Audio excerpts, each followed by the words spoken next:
So there's two kinds of things that we can insert into Moodle that the students are going to work with.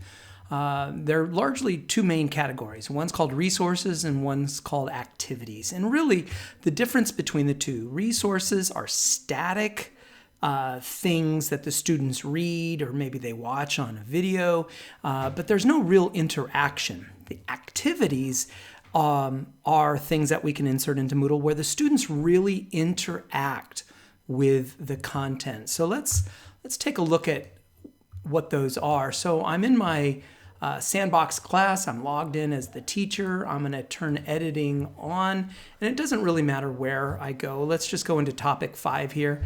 I'm going to add an activity or a resource. And here's the list of things that are available to us on Moodle.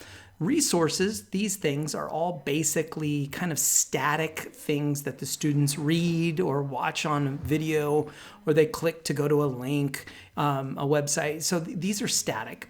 Activities are things that really bring your distance learning community together. Things like assignments and chats and polls. A choice is really like a survey, like a poll. All of these things is where we're going to start digging into in this Moodle tutorial, but we're going to dig into these activities. Now, these activities are really kind of broken down into two categories themselves. Activities really that are designed to just build community and increase engagement. And then examples of those are like chats and forum discussions and maybe a choice, a survey, poll kind of a thing. And then the other kinds of activities are really activities that the students engage with to, essentially generate a grade. Things like assignments and quizzes. Where's quizzes? Oh, down there. Quizzes and lessons.